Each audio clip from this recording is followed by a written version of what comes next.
parfois on peut me le reprocher, je mets très peu de charge mentale sur la chaîne YouTube. Je l'ai vraiment automatisé en très grande partie. Je consultais pas les sujets avant d'avoir le prompteur devant mes yeux. Je regarde juste les vidéos de temps en temps, tu vois. Là, ça tourne en grande partie sans moi. Est-ce que tu as en tête le chiffre de la plus grosse collab commerciale que tu as jamais faite sur YouTube? Le plus gros, ça devait être 50 000. Ouais, ça devait être une banque, tu vois, parce que les banques, tu fais, c'est un peu la folie. Ça devait être une banque suisse en plus. Je crois qu'à un moment, tu as essayé de lancer aussi un escape game à Lyon, c'est ça? Ouais, pour dire, c'était 1 million d'euros en fonds propres. Ils sont partis où les 1 million dépensés en fonds propres là-dessus? On doit se mettre en mode procès, et là ça fait 1 an et demi que le procès est en train d'avoir lieu, donc on connaît pas encore l'issue, on sait pas qui a raison, qui a tort. Ça me gêne pas d'échouer en fait, surtout qu'en fait quand tu l'as fait suffisamment de fois, tu fais bon ça va en vrai. Surtout quand tu apprends à jongler, tu te rends compte qu'en réalité la vie, quand t'as assez de skills, t'es capable de rebondir et c'est pas très grave, tu vois. Tu vas créer un jeu vidéo qui s'appelle Fuscat et qui va pas être super bien accueilli par la communauté. Je crois qu'il y a un ratio de like de 1 like pour 10 dislikes. C'est une folie quoi. Ouais. C'est le premier bad buzz de ma vie, du coup je fais waouh, 90% de pouces négatifs. C'était vénère, hein. Par contre les commentaires dedans, tu fais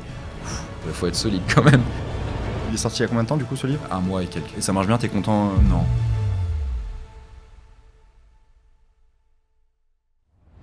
Poisson fécond, bienvenue sur Métier de rêve. Eh bien merci du coup Jocaris. J'admire le flow des lunettes bleues, hein, comme je te disais, mon associé là, les mêmes en rouge et tout ça. Donc, Bah oui, c'est partie du job quoi finalement. Pour ceux qui ne te connaissent pas, est-ce que tu peux présenter un peu qui tu es et ce que tu fais aujourd'hui? Bien sûr, évidemment. Du coup, moi, je m'appelle alors Poisson Fécond, du coup, c'est mon prénom, Poisson et Fécond. Non, du coup, c'est Chris, mais du coup, ouais, ça fait 15 ans à peu près que j'ai cette chaîne YouTube qui s'appelle Poisson Fécond, où j'ai créé du contenu éducatif, culturel, de manière décalée, tu vois, du coup, sur YouTube. 3 ou 4 millions d'abonnés, enfin 3,8 aujourd'hui, mais j'ai plusieurs chaînes YouTube.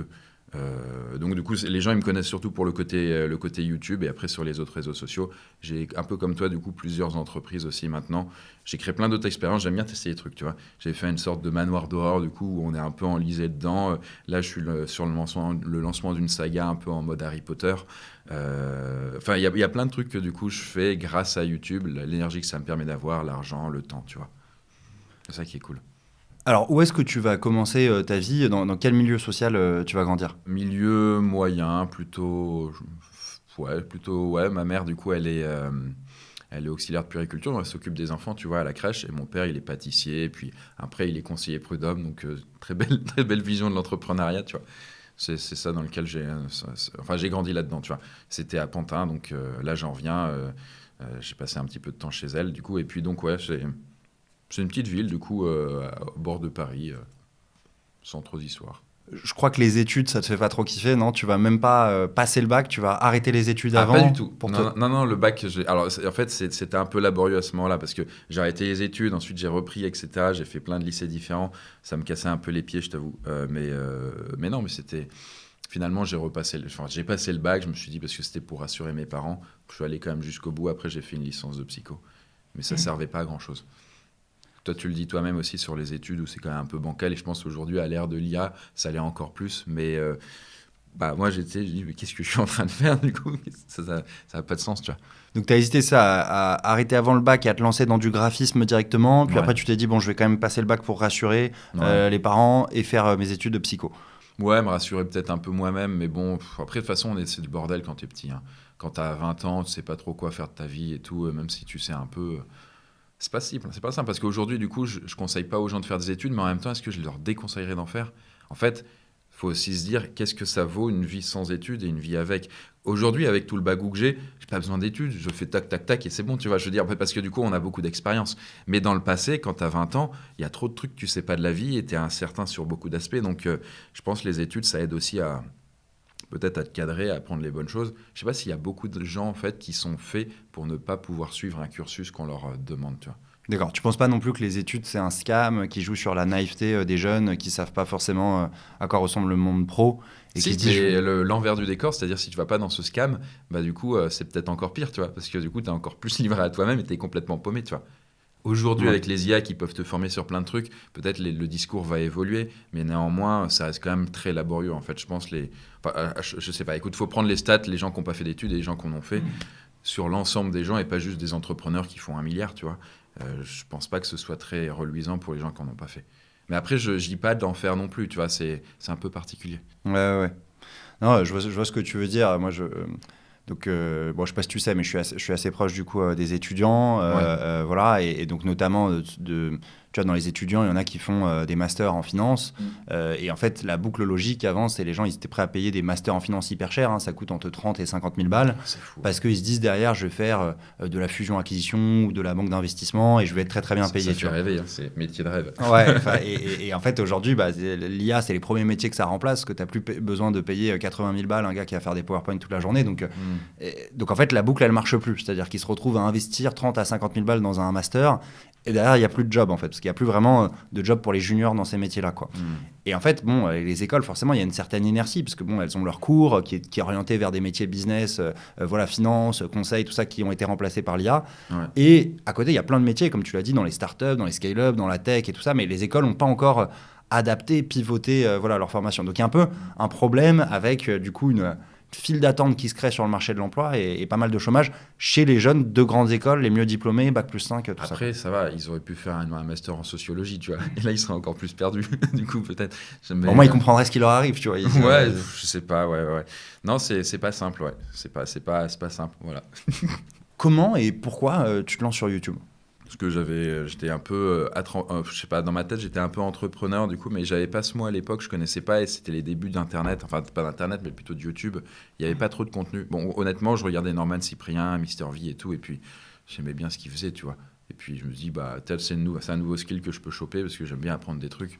Et du coup, bah, faire des vidéos, donc les tourner, les monter, mettre sur scène, faire un peu le clown, mais en apprenant des choses. Comme je voulais être prof aussi à côté, je me suis dit que ça pouvait être un bon entraînement, tu vois. Ce qui nous a marqué, tu vois, quand on a préparé l'interview avec les équipes, c'est que voilà, tu as l'air d'avoir très vite une très grande ambition. Si je dis pas de bêtises, hein, tu m'arrêtes, mais tu bosses à la cantine de l'école, tu bosses au centre de loisirs où tu gagnes 600 € par mois et tu donnes des cours d'info. Et pourtant, à côté de ça, tu as des ambitions démesurées, tu veux créer de plus en plus de Bien vidéos. sûr. À l'époque, ouais, bien sûr, avant de lancer YouTube, Ouais. sur mes tout débuts. Ouais. D'où ça vient, cette ambition à ce moment-là, cette envie de tryhard, cette envie de grind ? Bah écoute, je sais pas. Tu vois des gars qui réussissent sur YouTube, tu vois Cyprien, Squeezie, ça t'inspire ? Ouais, mais après, moi, je suis un peu fou, tu vois. C'est mon côté autiste, c'est-à-dire que c'est un côté. Je me reconnais beaucoup dans des gars comme Elon Musk, tu vois. Mais dans le sens où les aspects sociaux et tout, c'est un peu. Je les vois un peu différemment, tu vois. Mais YouTube m'a appris énormément, tu vois. Ça a été l'école de la vie sur tout ce que j'ai dû passer.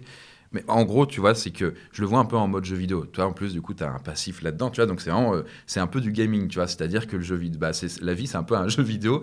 Et du coup, je fais, OK, à quoi je veux que ça ressemble à la fin. Et du coup, je suis en train de me faire mon parcours. Là, moi, je sais à quoi je veux. Je sais ce que je veux faire dans 20, 30, 40 ans. Bon, peut-être ça commence à être long dans 40 ans, tu vois. Mais du coup, dans 10, 20, 30 ans, en tout cas, je sais, j'arrive à structurer mon truc. Je construis un peu ma vie. En fait, c'est un peu mon parcours à moi, tu vois. Comme si, du coup, j'allais défoncer tel boss. Et puis, du coup, ensuite, je vais arriver à tel niveau et tout. C'est en pareil, tu vois. Tu veux être où dans 30 ans ? Je peux pas trop en parler, du coup. Mais du coup, c'est un lien avec Noisuli. Donc, du coup, la saga que vous voyez juste là. Et plein de choses que je suis en train de structurer autour de ça. Et YouTube en fait partie. Tous les projets, en fait, les entreprises, les machins, en fait, les trucs que je mène, en fait, ça m'aboutit, en fait, à quelque chose. Je vois un peu comme une sorte d'escalier que je suis en train de gravir, avec des marches sur lesquelles je me casse la gueule parfois et tout, parce qu'en réalité, c'est ça la vie. Mais c'est pas grave, c'est ça qui est amusant. Et après, si ça marche pas, c'est pas grave, tu vois. Mais en tout cas, j'ai fait une sorte de projection de vie, tu vois, et on verra qu'est-ce que ça donne. Il y a un truc fou, tu vois. En fait, c'est ça qui est, d'où l'ambition, c'est que je me suis dit, quitte à... Tu sais, je suis un peu, quand j'étais gamin, je lisais des bouquins de développement perso, tu vois, parce qu'il n'y avait pas trop eu de YouTube et tout, et je me souviens, il disait, ouais, pouvoir illimité comment il s'appelle, tenir, enfin, des livres, en fait, du coup, qui t'ouvrent un peu les portes de ton potentiel, de ta fécondité, on va dire, du coup, et tu peux faire un peu tout. Enfin, en tout cas, je me disais, il n'y a pas de limite, on peut tout faire et tout, donc j'étais un peu en mode... qu'est-ce que je peux faire en fait que je ne peux pas atteindre aujourd'hui, et c'est là où je me suis dit avoir YouTube, réussir là-dedans, avoir une entreprise, des salariés. En tout cas, ce que j'avais projeté quand j'étais jeune, jeune, j'avais dans les 20 ans, tu vois, et ce qui est arrivé quand j'avais 30-35, ça s'est réalisé, tu vois. Après, il y a toujours des petits trucs que tu vois pas sur le parcours, mais ce que je projette aujourd'hui et ce que je suis en train de créer, je pense que dans ma tête, ça va se réaliser. Pour moi, c'est déjà réalisé, tu vois, c'est un peu particulier. C'est comme si, du coup, c'est comme si je regardais un film que j'étais en train de parcourir, mais je sais pas les épisodes qui sont en train de se dérouler à l'intérieur. Je sais pas si ça te parle exactement, mais en tout cas, je suis un peu dans ce mode-là, tu vois. Et du coup, je me dis jusqu'où je peux aller et j'essaye de pousser très, très, très, très, très haut le curseur. Ce que tu me dis, c'est que tu sais que ta vie va être incroyable, mais tu sais pas encore de quelle manière, quoi.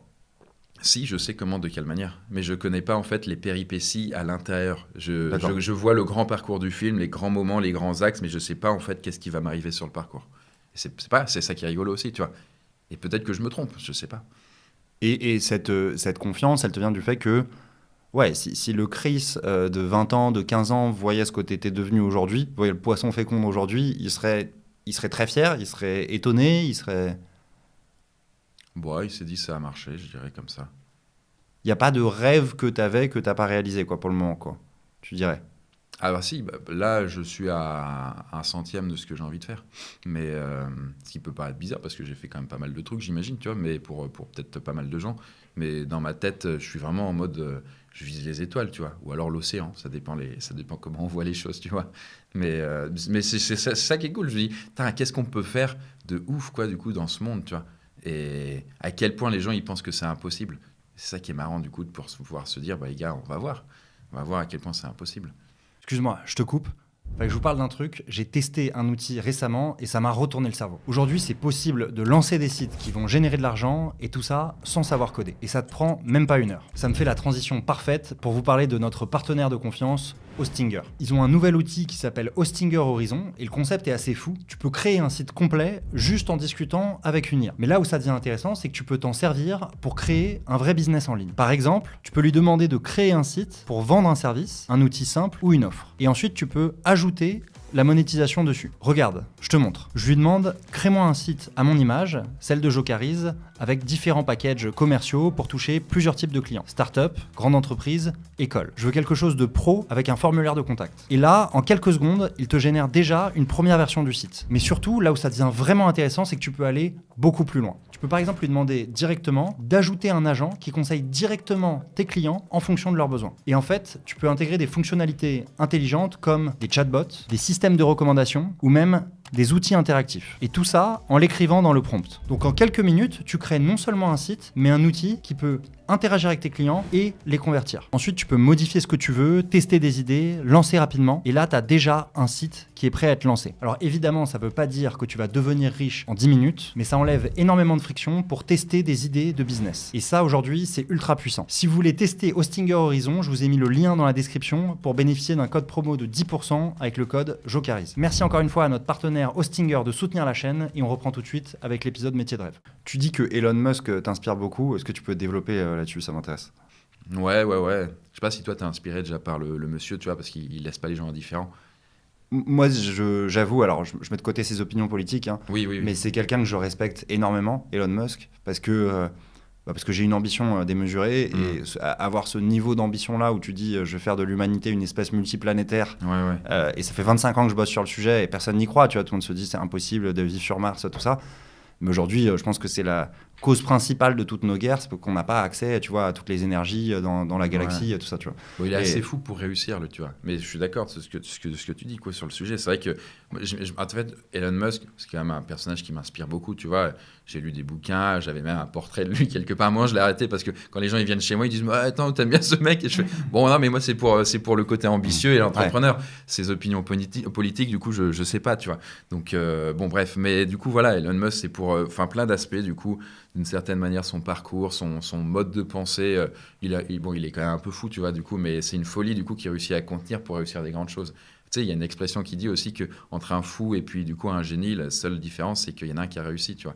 Bon, tu vois, grosso modo, ça donne un peu un ordre d'idée. Et du coup, Elon Musk, c'est un peu ce mec, ouais, c'est un autiste savant, du coup, qui est dans son monde et qui a envie de le réaliser. Et je me reconnais tellement là-dedans, tu vois.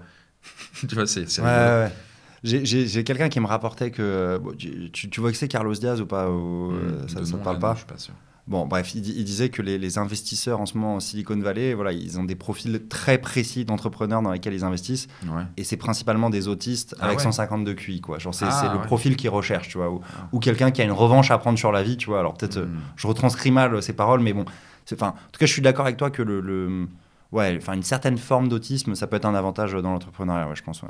Bah, je sais pas. Après, du coup, là, c'est une particularité dans son cas. Mais après, en fait, du coup, il faut quand même avoir un gros cul, j'imagine. En tout cas, 130 ou plus. Mais enfin, dans le sens où, du coup, ça demande quand même de gérer beaucoup de choses quand tu veux faire des gros trucs.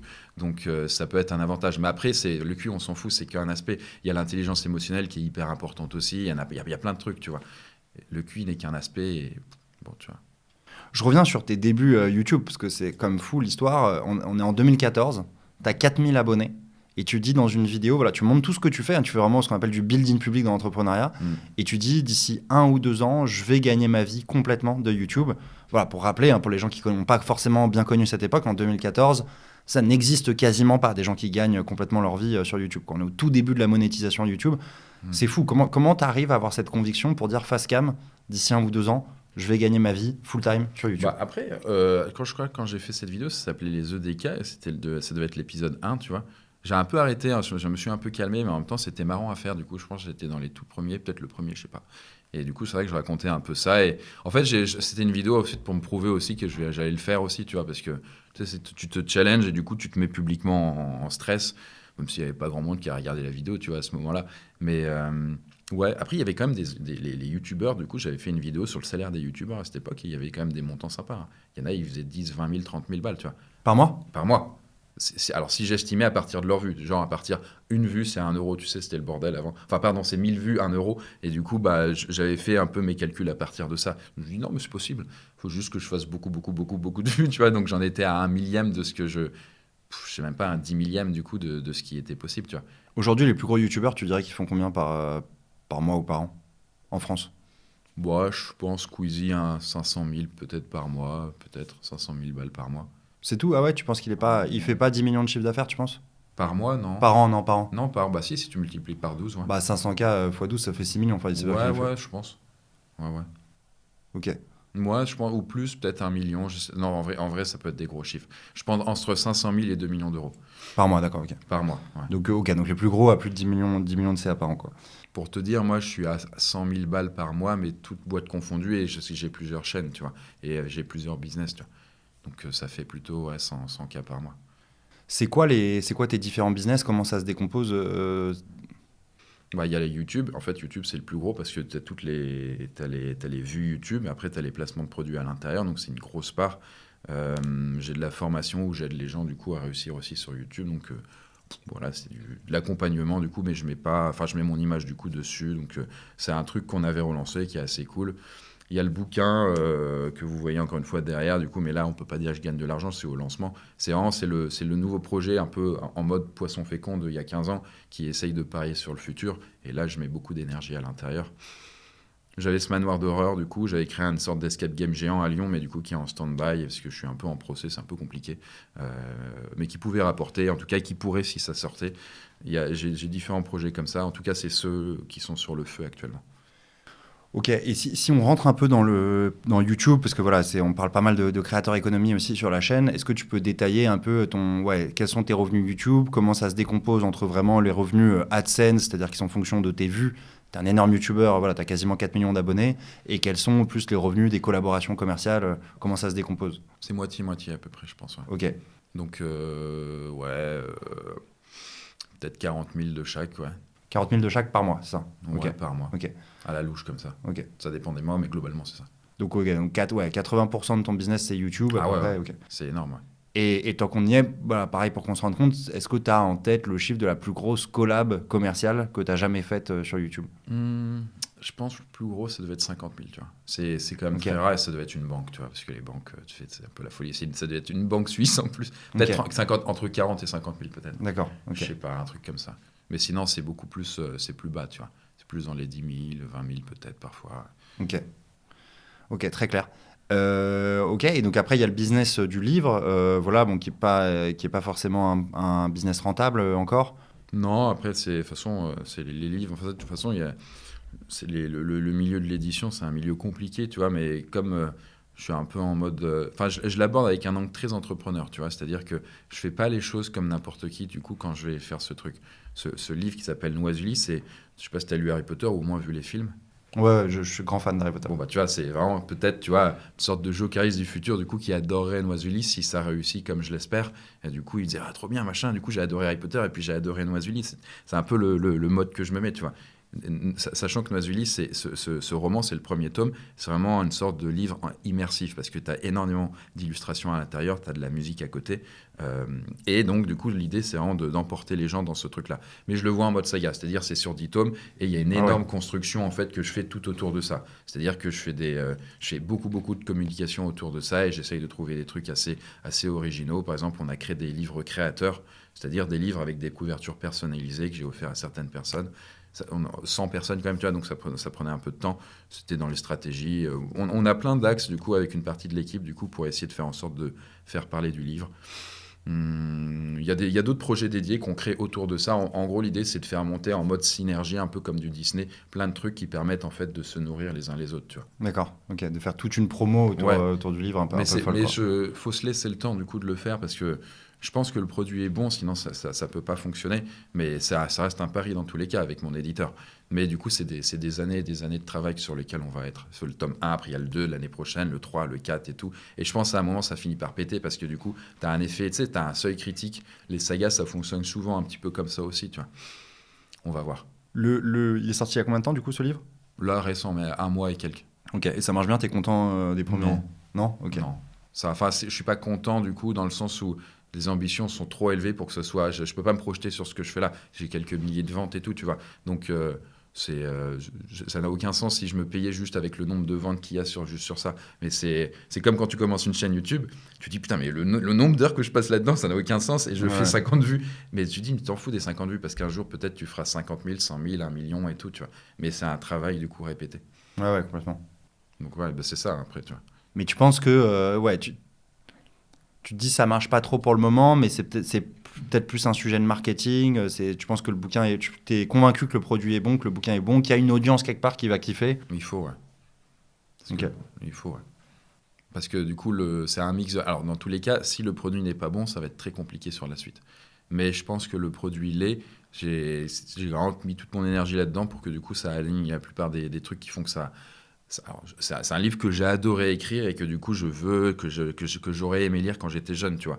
Et je pense, en fait, j'ai essayé de mixer en fait mes compétences du coup en marketing, mon expérience YouTube, la lecture, parce que je suis romancier aussi un peu à la base, j'aime bien écrire, pour faire en sorte d'avoir un livre qui soit ouf à lire, sur lequel t'es emporté.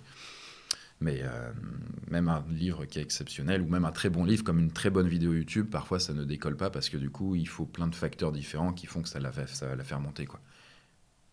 Là, on joue sur ça, toi. Tu trouves il y a des bonnes vidéos YouTube qui décollent pas? Ouais. Ouais. En fait, tout dépend de ce que tu appelles de bon. Ouais, en fait, pour moi, il y a un format. En fait, Si tu respectes pas le format YouTube, ça décollera pas. Ouais, je vois ce que tu dis. en fait, il y a plusieurs facteurs, tu vois. Donc, en fait, bon, souvent, en plus, on se trompe sur ce qu'est une bonne vidéo YouTube et tout, mais même quand ta vidéo, elle est très bien, et tu te dis, putain, mais ta vidéo, elle est cool, et si objectivement, elle est vraiment bien, et que YouTube l'a pas vue, c'est que parfois, bah, juste, en fait, l'algorithme, il a pas eu le temps de travailler. Mais qu'il faut juste lui laisser le temps. Ça arrivé, moi, à plein de reprises, tu vois, c'est que mes vidéos, j'en ai qui marchent, elles marchouillent un petit peu au début, tu vois. Faut quand même que ça marche un petit peu, quand même, tu vois. Et à un moment, ça finit par exploser, et ça peut faire des gros chiffres. Et là, c'est l'algorithme qui te met en avant de plus en plus. Mais pour un bouquin, c'est un peu pareil. C'est que c'est pas l'algorithme, mais du coup, ça va être les librairies où je suis distribué et compagnie qui font que du coup, ils vont sentir quelque chose. Mais il faut une accumulation de différentes choses pour que du coup, les gens, ils ont envie de rentrer. Je pense, tu sais, il y a un peu comme une vidéo YouTube. Tu dis, ok, t'es un nouveau YouTuber, tu fais une vidéo d'1 heure sur un sujet intéressant. Les gens, ils disent, putain, une vidéo d'1 heure, ça me fait un peu chier et tout. Bah, un livre, c'est un peu pareil, tu vois, c'est que c'est quand même plusieurs heures de lecture, il faut quand même que tu rentres là-dedans, et du coup, tu peux avoir une sorte de petite charge cognitive, parce que comme ça, un univers, il faut rentrer dedans, tu vois, un peu comme du Harry Potter, il y a un peu du lore et compagnie, ça peut prendre du temps, tu vois. Et du coup, il faut être OK avec ça, du coup, avec ce temps que tu vas prendre. Ouais, pour moi, le temps que prend l'algo, et je pense que ça va être la même chose sur ton bouquin, c'est le temps de trouver la bonne audience, quoi. C'est-à-dire que peut-être que bon, l'algo au début il se dit bon bah j'en sais rien, les gars qui le suivent d'habitude, ils ont entre 25 et 35 ans, ils font ceci, ils font cela.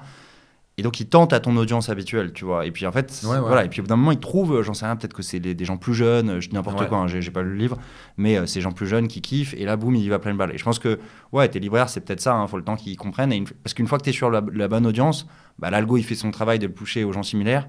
Mais même en librairie, bon, il y a du bouche à oreille, ça peut marcher. Tu vois, si c'est les jeunes qui kiffent. Tu vois. Ouais, effectivement, tu as raison sur ce point-là, c'est qu'il faut trouver aussi la bonne audience et il faut du coup être capable de la séduire. Parce qu'on peut être complètement à côté de la plaque sinon. Aujourd'hui, je pense, j'ai peut-être pas, comme mon audience est un peu plus âgée, elle est peut-être moins sensible à l'idée de se dire, ok, je vais rentrer dans Noisuli. C'est, comme je te disais, c'est un roman très immersif et j'ai créé une application à côté, musicale, où t'as autant de musique que de pages quasiment. Okay. C'est pas 5 musiques par-ci par-là, t'en as vraiment énormément. Donc c'est vraiment un truc nouveau, mais en fait t'as une charge cognitive. En fait, je pense qu'il peut y avoir une petite résistance parce que le produit est peut-être un peu plus dur à marketer. Donc on est en train de s'affiner pour essayer de trouver le bon axe pour que du coup on puisse entre guillemets pénétrer la cible, tu vois, d'une certaine manière. Et comme ça s'adresse plutôt à la jeunesse, c'est l'idée en fait, parce que du coup c'est du young adulte. Il faut un petit peu trouver ça. Bref, il peut y avoir des mois, voire peut-être des années d'ajustement. C'est OK, tu vois. Quand tu lances un nouveau projet, voilà, tu en as lancé pas mal, on va y venir, tu fais souvent une pratique de crowdfunding, c'est ça, que tu appelles un Kickstarter. Est-ce que tu peux nous expliquer un peu comment ça marche ? Oui, après, je l'avais fait pour quelques produits. J'avais écrit un livre précédemment où on avait eu, c'était sur Ulule, c'est une plateforme de financement, on avait eu 150 000 balles à la louche, tu vois. Sur Noisuli, j'avais fait le pareil sur une autre plateforme, KissKissBankBank, et là, on avait eu 250 000 euros. Alors, c'est pas que le livre. En fait, les gens, ils sont quelques milliers à le baquer, mais en gros, ils achètent le bouquin, ils vont acheter des posters, ils vont acheter des petits produits dérivés à droite à gauche. Tu fais un petit packaging sympa et tu as plusieurs offres différentes, et les gens, après, ils rentrent ou pas à l'intérieur, toi. Et du coup, ça avait très bien fonctionné, et c'est ça qui fait que du coup, ça avait séduit les éditeurs et permis de mettre de commencer le truc, tu vois. D'accord. Donc en fait, c'est pas des dons, c'est pas ils disent je mets de l'argent pour soutenir le projet, ça me fait kiffer et je veux juste que le livre il sorte et après je serai content. C'est vraiment ils achètent un truc, il y a un livre, il y a un package. Franchement, c'est un flou juridique quand même. C'est-à-dire que d'un côté, en fait, ils te mettent de l'argent parce que du coup, ils croient au projet, mais du coup, ils aimeraient bien la rétribution qui est associée à l'argent qu'ils ont. C'est parce qu'en fait, tu peux pas dire exactement que oui, ils financent le projet, ils le financent parce que sinon, en fait, la TVA est pas exactement la même et tout. Tu vois, t'es requalifié un peu différemment. Mais grosso modo, ils préachètent quand même le produit. Ok, c'est ça. Il y a personne qui donne 1 euro sans rien en échange, sans aucune rétribution en échange. Si, il y a aussi des dons là-dedans. Si, ils peuvent, mais assez faibles, tu vois. Ok. Parce que tu as lancé pas mal de projets comme ça. Je crois qu'à un moment, tu as essayé de lancer aussi un escape game à Lyon, c'est ça ? Ouais. Ça n'a pas trop marché ? C'était un projet entrepreneur cool, tu vois. Mais c'est le problème aussi avec moi, tu vois, c'est que je me lance trop. J'ai tendance à me lancer dans les trucs parce que j'aime bien tester des nouveaux trucs, tu vois. Et là, j'avais fait un escape game. Je sais pas si tu en as déjà fait, toi. Ouais. C'était un escape game, mais un peu plus immersif, un peu plus comme un parcours d'horreur. Mais on avait mis trop d'argent, trop de temps, j'ai fait beaucoup d'erreurs là-dessus. Pour dire c'était 1 million d'euros en fonds propres, ce qui est quand même beaucoup dans mon cas parce que j'ai pas non plus. Du coup, après, à la fin, j'ai dû faire quand même des emprunts bancaires pour terminer. Et à la fin, on se rend compte que du coup, on a des problèmes d'humidité, de moisissure dans le lieu qu'on comprend pas. Et du coup, à ce moment-là, on essaye d'échanger avec la proprio, le bailleur, et puis on n'arrive pas à avoir une discussion. Et donc, on doit se mettre en mode procès. Et là, ça fait 1 an et demi que le procès est en train d'avoir lieu. Donc, on ne connaît pas encore l'issue. On ne sait pas qui a raison, qui a tort. Donc, je peux pas trop dire, parce que sinon, après, je risque de dire des bourdes et tout, mais grosso modo, c'est compliqué. C'est compliqué comme projet. Comment tu as réussi et je peux pas le terminer, tu vois. Mais on était à la toute fin, tu vois. On était à 95% de la finitude. Et comment tu as réussi à dépenser 1 million d'euros alors que tu n'étais pas propriétaire du lieu, c'est ça ? T'étais juste, toi, tu créais le jeu, quoi, l'espace du jeu, mais tu étais locataire, quoi, à l'endroit. Non, quoi. carrément. Donc, ils sont partis où les 1 million dépensés en fonds propres là-dessus ? Dans les prestataires, la déco, embaucher des acteurs pour les former, un peu tout, tu vois. Okay. Ça file à une vitesse quand tu dis, putain, je dois mettre encore 50 000 ce mois-ci. Mais pourquoi ? Ah, mais il y a l'électricien, là, il passe ses 15 000 balles pour refaire ça. Tiens, l'électronicien, c'est 10 000. Il y a ça, il y a ça, il y a ça. Tu sais pas, allez. Parce que du coup, il faut le faire, tu vois. Mais bon, j'ai appris beaucoup quand même avec ce truc. Et dans ce projet-là, du coup, c'est une boîte séparée dédiée pour que ta responsabilité, toi, personnelle, soit pas engagée. C'est-à-dire que tu as une boîte séparée qui a monté ce projet-là, qui a levé des fonds, qui a fait des emprunts, tout ça, et que du coup, fait faillite. C'est comme ça que ça se passe ou... Après, si on fait bien les choses, oui. Mais du coup, je pense que du coup, comme c'était... je pense que c'est la première boîte où du coup j'avais écrit une autre structure qui s'appelle Compte, parce que j'en ai 3 ou 4 entreprises avec une holding. Mais là, c'était une autre entreprise qu'on avait fait. Mais le truc, c'est qu'on avait un peu mélangé différents des montants entre eux. Donc c'était un peu plus compliqué d'un point de vue comptable. Ouais. Donc, ouais, bon. Là, du coup, j'ai appris pour un peu mieux structurer les choses quand on crée un nouveau projet, quand même, pour éviter ce genre de trucs. Ouais, c'est la merde. Mais oui, c'est classique. Je vois ce que tu veux dire. Moi, c'est pareil sur mes 3 boîtes. Voilà, là, il y en a une qu'on lance. Elle perd de l'argent, pas mal d'argent tous les mois. Ouais, Il faut financer. Et c'est grâce à ma chaîne Jokeris qui marche pas mal qu'on arrive à financer le truc à côté. Quoi. Donc, oui, au début, tu es un peu obligé de faire comme ça. Et après, tu notes les comptes quelque part et tu essayes de rééquilibrer. Voilà, mais du coup, quand tu bosses avec quelqu'un qui ne gardait pas les factures et que c'est des montants de 100 000 balles et tout, tu fais. D'un point de vue comptable, c'est un peu plus dur, du coup, de retrouver le truc. Et donc, voilà, ça peut être laborieux, d'où l'importance de prendre des très bonnes personnes, quitte à les payer cher, pour bien gérer le projet. Alors, le projet a été géré et du coup, on l'a rattrapé au fur et à mesure. On a fait plein de trucs cool, mais les débuts étaient un peu laborieux et on a payé un peu les pots cassés. Bon, voilà. Et en plus, il y a une partie en crowdfunding, ça, non? Tu avais levé 150K. Ah ouais? Très peu, quelques dizaines de milliers d'euros. Ok. Et du coup, comme le projet n'a pas vu le jour, ils ont été remboursés, ces personnes-là. Bon, ça, Donc ça, on a épurgé de ce côté-là. Donc, mais bon, là, le problème qu'on a qui fait qu'on ne peut pas le sortir, cette expérience horrifique, ça n'a pas de rapport avec tout ça. C'est juste c'est des problèmes en fait, liés au local en lui-même et sur lesquels on est un peu embourbé, tu vois. Donc, pour l'instant, ça en stand-by. T'as eu une autre. Je suis désolé, je suis sur tes échecs, mais je trouve que c'est hyper intéressant les échecs parce qu'on apprend beaucoup de ça. T'es pas entrepreneur si tu fais pas des échecs. C'est ça, tu fais quasiment que ça d'ailleurs, on peut le dire. En grande partie, ouais. Ouais, c'est quasiment. Enfin, moi je dis souvent, moi je l'ai piqué à Churchill cette phrase, mais en fait la vie c'est que des échecs, tu vois. Et en fait c'est juste cette somme d'échecs vue de l'extérieur. Les gens ont l'impression que c'est un succès, mais en soi. Après il y a des petits pics de réussite comme ça fait hop comme ça. Ouais, rarement je trouve. Mais ouais. je trouve c'est plein de, tu vois, c'est comme ce que tu disais sur ton livre, en fait, c'est plein de déceptions. T'es tout le temps déçu, tu vois. Et en fait, t'es déçu, puis tu refais un truc, puis t'es déçu, puis ça. Mais en fait, c'est peut-être juste tes ambitions qui sont trop hautes, mais au final, si on regarde tout ce que t'as fait, tu vois, si tu parlais de l'escalier, t'as quand même monté énormément, et vu de l'extérieur, c'est un succès, tu vois. Mais c'est possible que toi, de l'intérieur, tu l'aies vécu comme des échecs, tu vois. Et je pense qu'Elon Musk, il illustre bien ça, tu vois. Elon Musk, je pense que il y a des gens qui diraient, c'est le mec le plus successful du monde, il va être le premier trillionnaire de l'humanité. Et lui, je pense que vraiment, je pense que si tu lui demandes, il dit non, moi j'ai fait que des échecs toute ma vie. Tu vois, ça fait 25 ans que j'essaye de faire un truc et j'ai toujours pas réussi à le faire. Tu vois, de mettre l'humanité sur Mars, j'ai toujours pas réussi à le faire. Donc voilà, mais je pense que c'est un mythe à casser où les gens voient souvent le truc en mode soit il y a les échecs, soit il y a les succès et tout ça. Et en fait, la réalité, c'est que c'est un peu que des échecs, quoi. Enfin, après, ça m'a l'air un peu hardcore quand même. C'est-à-dire que pour moi, il y a juste la petite nuance, c'est que l'entrepreneuriat, c'est que des échecs jusqu'à ce que ça réussisse quand même. Parce qu'à la fin, il y a la réussite. Sinon, en fait, du coup, tu n'as pas de thune de toute façon si c'était que des échecs. Ouais, mais qu'est-ce que tu considères que ça a réussi? À quel moment tu dis ça bon, ça a réussi? En tout cas, c'est que sur le projet, tu n'es pas en négatif et du coup, tu as fait beaucoup de thunes sur le truc. Après, tu n'as peut-être pas réussi l'ambition que tu avais encore, mais ça, c'est encore autre chose, tu vois. C'est intéressant. Alors, dis-moi, toi, à quel moment là dans ta vie, tu te dis putain, là, ça y est, là, ça, j'ai réussi? En fait, c'est plein de petits trucs, tu vois. Par exemple, ce livre, le fait de le sortir, c'est une réussite. Qu'il n'ait pas encore son palier de vue, c'est pas grave, mais quand il aura X milliers d'achats, par exemple 10 000, ensuite 100 000, ce serait une réussite. Et après, en fait, c'est des petites réussites. La chaîne YouTube, quand j'ai eu 1 million d'abonnés, le projet Intel, quand je l'ai terminé, même s'il n'a pas rapporté de l'argent, c'est une réussite de le terminer. Mais en fait, je pense que c'est important de célébrer même ces mini-réussites parce qu'il y en a rarement une énorme, tu vois. Oui, c'est ça. Okay. En fait, c'est un ensemble de trucs parce que, tu sais, par exemple, juste revenir sur ça, c'est qu'il y a eu plein de moments en fait où je peux célébrer la réussite, mais si tu dis ouais, mais on s'en fout.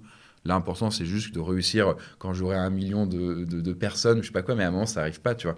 Du coup, il faut célébrer les petites victoires avec ses équipes et tout, sinon, eux, ça les décourage aussi, quoi. Non, mais je suis complètement d'accord avec toi. En fait, on dit la même chose, mais c'est de dire, voilà, il n'y a pas de... Je trouve qu'il n'y a pas vraiment de moment dans la vie où tu as un énorme succès, tu vois. En fait, c'est plein de petits trucs. Et effectivement, il y a aussi plein de petits succès, mais c'est pas l'énorme truc, tu vois. Alors, l'énorme, c'est quand tu as assemblé tous les petits et les gens, avec leur vision plus éloignée, ils se disent ah, mais en fait, par un flou, une sorte d'illusion d'optique, ils ont l'impression que tu as fait l'énorme vie réussite. Et toi, quand tu retournes dans ton truc, tu fais non, mais les gars, ça fait 3 ans que je suis en train d'en chier là, et du coup, je fais des mini-réussites parce que je réussis à grimper, mais après, je me casse la gueule, vous le voyez pas, quoi. Donc tu vas créer un jeu vidéo qui s'appelle Fuscat et qui va pas être super bien accueilli par la communauté. Je crois qu'il y a un ratio de like de 1 like pour 10 dislikes. C'est une folie, quoi. C'est le premier bad buzz de ma vie. Du coup, je fais waouh, je vais voir la vidéo. C'est la vidéo de trailer que j'ai fait pour ce jeu vidéo Fuscat. C'était un jeu PC. Il y en a qui s'en souviennent encore. Et c'est vrai, 90% de pouces négatifs. Ouais. Je pense que je m'étais fait un peu. On avait partagé le lien de ma vidéo sur des forums très sympas comme jeuxvideo.com et tout. Et c'était vénère. Hein. Par contre, les commentaires dedans, tu fais. Faut être solide quand Mais même. pourquoi ça a été si mal accueilli? C'est un mix de plusieurs choses. Je pense que les gens, ça arrive en fait sur les réseaux sociaux, c'est que j'ai dit des choses dans le passé sur des différentes vidéos et les gens, ils ont assemblé des morceaux de phrases que j'ai dit et ils les ont recomposés pour refaire une nouvelle réalité. Concrètement, de souvenir, ils disaient ouais, vous avez vu ce jeu, c'est de la merde, c'est scandaleux. Le mec, il a eu 100 000 balles, il bosse avec 3 personnes, ça fait 2 ans qu'il est en développement. C'était ça qui était dit, par exemple, dans le propos. Et plein de gens relayaient ça, alors que c'était faux. C'est-à-dire, en fait, quand tu revois les vidéos où j'en parle, en fait, il n'y a aucun moment où je dis ça. Et je parle de certains éléments, mais qui sont même pas liés à ce jeu vidéo. Bref, c'était basé sur des fausses choses. Je pense qu'en même temps, j'étais... Alors, ambitieux, je l'ai toujours été, mais j'étais un peu plus hautain qu'aujourd'hui. En tout cas, j'étais plus à penser que j'allais tout faire et tout réussir. Je n'avais pas connu d'échec. Ça, c'est important. C'est ta première grosse claque, ça. C'était ma bonne claque et je me disais mais d'où on me claque comme ça et du coup tu sais j'ai été sonné quoi. Moi j'avais réussi YouTube et je me dis bah c'est bon à partir de là hop c'est simple, tu fais ça toutes mes idées elles vont se concrétiser, ça a marché et là je me suis rendu compte ça n'a pas fonctionné et après j'ai eu plein d'autres claques avec YouTube, avec d'autres aspects, plein de jeux vidéo et ça te calme quand même. Tu réussis quand même au bout du compte si tu es persévérant sur des parce que c'est ça l'entrepreneuriat mais c'était la vraie claque du coup. Et donc, Fuse 4, ça m'a mis une bonne giclée quoi. Oh, c'était cool aussi. Là. Non, mais moi j'aime bien du coup, ça me gêne pas d'échouer en fait, surtout qu'en fait quand tu l'as fait suffisamment de fois, tu fais bon mais ça va en vrai, c'est juste de la thune et tout. Bon après généralement il n'y a pas non plus des grosses conséquences, tu vois. Surtout quand tu apprends à jongler et te rendre compte qu'en réalité la vie, quand tu as assez de skills, tu es capable de rebondir et c'est pas très grave, tu vois. Aujourd'hui je suis plus dans cette perspective-là. C'est vrai qu'un employé qui perd son taf, du coup peut-être il a peur, tu vois. Au début j'étais terrifié. Avant de lancer tout ça, YouTube, c'est pour ça que j'ai tardé jusqu'à mes 25 ans à me lancer vraiment là-dedans. Mais bon, en tout cas, les jeux vidéo, bah ouais, je suis passionné par les jeux vidéo, comme plein de jeunes, du coup, depuis que je suis gamin, j'adore ça. Et j'aime bien créer, par contre. C'est vrai que je prends plus de plaisir à créer des jeux, genre sur les éditeurs, tu vois, à trafiquer les maps et tout, machin, plutôt que jouer les jeux en eux-mêmes. Et puis, quand j'ai eu assez d'argent avec YouTube, j'avais 2 ambitions. C'était être écrivain et créateur de jeux vidéo, tu vois. Donc, j'ai réalisé les deux, tu vois. Et ça, c'était sympa. Et du coup, les jeux vidéo, je les fais assez rapidement. J'ai embauché quelqu'un, j'ai commencé à faire un jeu, j'ai commencé à faire un petit jeu PC. Et je m'étais pris les pieds dedans. Ça s'appelait Fuse 4. C'était un jeu un peu avec des chats en mode fusée qui s'affrontent, du coup, avec des potes. C'est un peu un petit jeu un peu comme Smash Bros. Smash Bros, tu vois, mais en nul, tu vois. Ouais, ok. Mais c'était vraiment très formateur. Après, j'en ai fait d'autres. J'ai fait des jeux mobiles. J'avais augmenté l'équipe. J'ai fait plusieurs jeux mobiles. Un petit studio de jeux vidéo. On a arrêté avec le Covid, tu vois. Ça n'a jamais été des succès financiers. Parce que du coup, c'est quand même complicado pour faire vraiment de la thune là-dedans. Par contre, c'était des succès d'estime après les derniers, tu vois. Et du coup, ouais, tu dis c'est ton premier gros échec, Fuse 4. Qu'est-ce que t'en tires? Qu'est-ce que t'en as retenu? Tu pourrais mettre un mot dessus ou pas? Bah, de l'humilité, puis de la persévérance, du coup, plus de travail en amont, le fait de ne pas avoir peur, du coup, de se tromper, le fait de ne pas trop vendre de choses aux gens, du coup, avant que ce soit fait. Enfin, plein de trucs, du coup, c'est des leçons qui sont utiles un peu partout, tu vois. C'est très riche. Ouais. Tu dramatises moins l'échec, quoi, maintenant, quoi. Tu t'es Non, moins en c'est mode... pas grave. Tu le crains moins, quoi, limite. Ouais, quoi. non. Tu vois, par exemple, sur YouTube, dans notre process, parce que j'ai une équipe de 15 personnes, tu vois, donc pour que ça tourne bien, toutes les vidéos YouTube qu'on fait, en gros, tous les ans, on a nos formats phares qui fonctionnent bien, genre les personnages historiques, les ça fait quoi et tout, et on teste toujours des nouveaux formats. On se dit, tiens, ça pourrait fonctionner et tout, et donc on prépare les vidéos, on les fait, et je leur dis toujours à l'équipe, on en fait 3. 1, 2, 3, et du coup, à la 3e, on voit si ça fonctionne. Si les stats sont pas bonnes, c'est simple, on prend la vidéo, poubelle, terminé, Okay. on n'en parle plus, et on passe à un nouveau format. Et on ne met même Mais pas t'entends 3 quand même, pas une. Non, parce que il peut y avoir des aléatoires en fait qu'on ne prévoit pas. 3, généralement, c'est quasi sûr si ça marche ou ça marche pas. Plus t'as des optimisations de coûts quand t'en fais 3 d'un coup, tu fais. Ouais, tu c'est ça, tu d'un coup. mutualises et tout. Ouais. Donc, 1, c'est trop aléatoire. 2, ça peut être, on peut avoir une bonne idée quand même. Et 3, on est sûr si ça va marcher ou pas. Alors, et on s'est jamais trompé, tu vois, quasi. Alors tu dis que t'as 15 personnes, c'est ça, qui bossent sur ta chaîne YouTube? En salariés, alternants et tout, ouais, à peu près. Après, j'ai une dizaine de freelances, tu vois, à peu près. Ok, ils font quoi un peu les 15 personnes pour que les gens comprennent? On a plusieurs monteurs vidéo, on a plusieurs rédacteurs, on a un chef de file, un manager, une illustratrice, quelqu'un qui gère les placements de produits, secrétaire, une directrice adjointe. Enfin, on a plein de corps de métiers différents. Toi, tu gères vraiment l'humain et tout, ou tu as Non. quelqu'un qui gère ça? C'est Ok. mon manager, c'est le manager de la chaîne qui les gère pour moi. Et Ok, j'ai non. une directrice adjointe qui est mon bras droit qui gère d'autres aspects en fait, de la boîte. Et moi, je peux me consacrer vraiment. C'est simple en fait. Tous les lundis, donc c'était hier, je tourne toutes mes vidéos. Ça prend à peu près un petit peu la journée, tu vois. Après, c'est terminé. Le mardi, je fais quelques réunions avec les équipes et c'est fini. Et après, je peux me consacrer à ça. Noisuli, du coup, parce qu'en vrai, Noisuli, ça demande d'écriture, ça demande beaucoup de temps. Penser à toute la stratégie, tester des techniques et tout. Donc, je pense qu'il me faut toute cette énergie pour faire en sorte d'avoir une chance que ça marche un jour, tu vois. Putain, mais donc c'est cool, donc t'es méga bien organisé quand même, quoi. Genre t'arrives le lundi, boum, tous les tournages, le mardi les réunions avec les équipes, Ouais, et c'est ensuite, ça. en fait t'as 2 jours vraiment de travail par semaine Ouais, pour c'est faire ça, tourner parce la que boîte. du coup, on utilise Discord. Là, je peux te montrer un peu, tu vois, c'est que j'ai mon manager qui me dit, bon, bah allez, aujourd'hui, du coup, on tourne telle vidéo, nanana, nanana. Tu vois, ça, c'était tournage du lundi 13 avril, tu vois, donc c'est Thomas, du coup, mon manager, qui gère très bien. Et là, on avait une session miniature. Ensuite, on avait une vidéo, c'était tout le corps humain en 22 minutes. Ensuite, c'était un iceberg sur les gens les plus extraordinaires.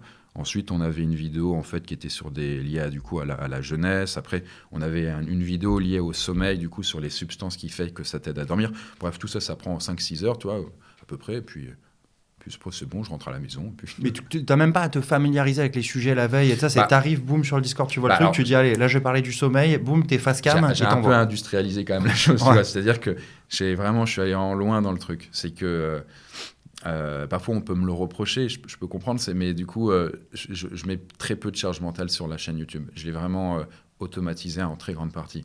Je consultais pas les sujets avant d'avoir le prompteur devant mes yeux, tu vois. Ok. Sauf quand du coup c'est des nouveaux formats pendant les 3 premiers, tu vois. Tant qu'on n'est pas sûr, là je vais les valider. J'ai déjà quelqu'un qui valide les sujets avec moi. Les montages c'est pareil, j'ai quelqu'un qui les check et qui publie les vidéos.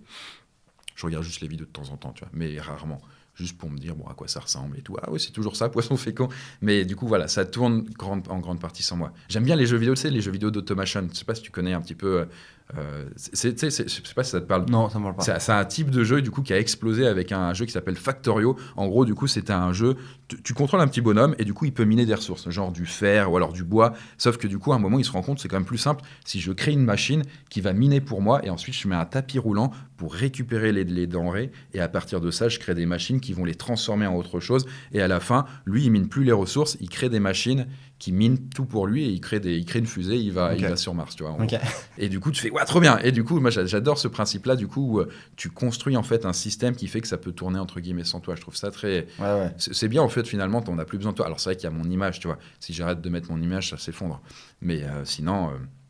Je trouve ça assez rigolo, finalement, c'est ce qu'un entrepreneur aime aussi, tu vois. C'est de créer un système, il aime bien le scale, peut-être faire en sorte que ça tourne, et après, quand il faut gérer, ça le fait un peu plus, ça l'embête un peu plus, et là, c'est plus un gestionnaire dont on a besoin. Mais c'est plus tout à fait le même métier, quoi. Oh, ça me parle pas mal ça. Ouais. À l'heure où on se parle, là j'ai 2 bots qui sont en train de tourner full time sur des jeux vidéo, Ah tu bah vois, ouais. qui sont en train de farmer des ressources et tout ça. Donc, Ah bah voilà, tu vois, c'est ça. l'automation, ça me parle pas mal. Exactement, ouais. Ouais, donc on parlait de tes équipes. Je sais pas si tu es au courant, mais donc au moment où moi, mon équipe t'a proposé de venir, t'as envoyé un mail voilà, pour t'inviter sur Métier de Rêve. Je crois que c'est ta Happiness Manager qui nous a répondu et qui nous a dit que toi, tu n'étais pas dispo, mais qu'elle, elle était dispo si on voulait. Ah oui, ok. Mais en fait, là, maintenant, avant, elle était Happiness Manager, donc elle gérait le bonheur un peu des gens. C'était la première année, et maintenant, elle est devenue bras droit, c'est ma directrice adjointe. D'accord, Donc, ok. elle fait beaucoup plus que des gâteaux, tu vois. D'accord. Non, mais bon, bref, c'était marrant. Ouais, mais je sais pas, le bonheur des gens, du coup, ça m'est important, en fait. Du coup, même si je suis pas non plus très présent avec les équipes, parce que quand t'es écrivain et j'aime bien, moi, de pouvoir bosser sans être interrompu. Donc, je viens que pour, je t'ai dit au début, les tournages et puis les réunions, et quelques petits temps, un peu de team building, mais sinon, c'est bien que les gens ils se sentent bien quand même dans les bureaux, et c'est quand même accueillant, il y a des plantes et tout, on est bien situé à Lyon, tu vois. Il y a des horaires libres, enfin, il y a plein d'avantages, j'ai quand même l'impression pour eux. T'as une quinzaine de personnes dans ta boîte. Ça m'intéresse de savoir le recrutement, comment tu le fais. C'est une question complètement intéressée parce que moi, j'ai une de mes boîtes, c'est pour aider les personnes à faire leur recrutement. Ok.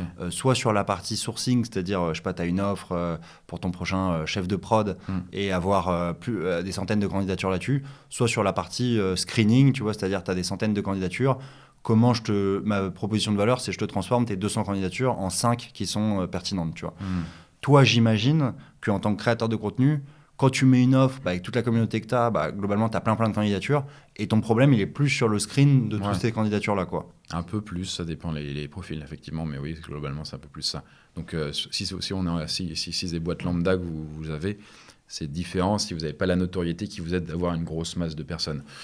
Ça dépend des profils. Après, quand tu cherches un rédacteur, un monteur, tu peux avoir beaucoup de gens, en fait. Après, ils sont pas toujours qualifiés. Et du coup, là, c'est le screening. Du coup, il faut trier, en fait. Il faut faire l'écrémage. Ça, c'est un peu long. Mais bon, c'est quand même bien rodé, nous. Ce que m'on dit, parce que je bosse aussi avec des créateurs de contenu ou des gens qui ont des médias, et ils me disent, les candidats qui sont fans, on les red flag tout de suite. Parce qu'en fait, ça va être quelqu'un qui va être trop impliqué émotionnellement, qui va être à fond, qui va se buter, et au bout de 3 mois, qui va faire un peu un burn-out et tout ça, parce qu'il va se rendre compte qu'il avait idéalisé ce que c'était et tout. Non, toi, t'as pas ce même feedback Je sais pas, écoute, c'est bien si la personne, elle apprécie la chaîne, c'est un bon point. Après, qu'elle soit hyper fan ou pas, on s'en fout. En fait, faut juste pas que ce soit la personne, si elle, effectivement, du coup, on sent qu'elle idéalise et qu'elle risque de craquer, c'est peut-être un mauvais point. Mais après, en fait, il y a plein de facteurs en fait, qui sont importants quand tu vas embaucher. Nous, si tu veux que je te dise un peu notre process. Ouais, carrément. Je lance une pièce, pile. Non, pas du. Non, en vrai, du coup, on commence, on publie l'offre d'emploi sur peut-être ma communauté, ça dépend après les profils, tu vois, mais sur TikTok, Insta, machin, etc. Et du coup, on fait aussi sur d'autres sites comme Indeed, ou même Pôle Emploi, ou des trucs comme ça. Et après, on a plein de profils, on a des dizaines ou des centaines. Là, en fait, on passe par un questionnaire qu'on a créé exprès. Le questionnaire permet d'écrémer 90% déjà des gens. Et donc, on leur demande des questions. Voilà, est-ce que vous êtes prêt à aller à Lyon? Oui, non. Est-ce que du coup, vous avez ces compétences? Oui, non. À quel niveau? Là, du coup, c'est les gens, ils répondent honnêtement ou pas. Et à partir de ça, déjà, on en a trié beaucoup sans avoir besoin de travailler dessus. Là, tu n'as toujours pas vu de CV à ce moment-là, d'accord? Ton screen, les CV, on les demande pas tout le temps parce que c'est chiant et tout. Mais en tout cas, oui. On n'a pas regardé les CV. En fait, on écrème automatiquement, juste pour pas avoir besoin de passer du temps là-dessus. Au début, je le faisais. Mes premières années, ça m'a cassé les pieds. Je me dis, il faut que j'automatise ça. Tu vois.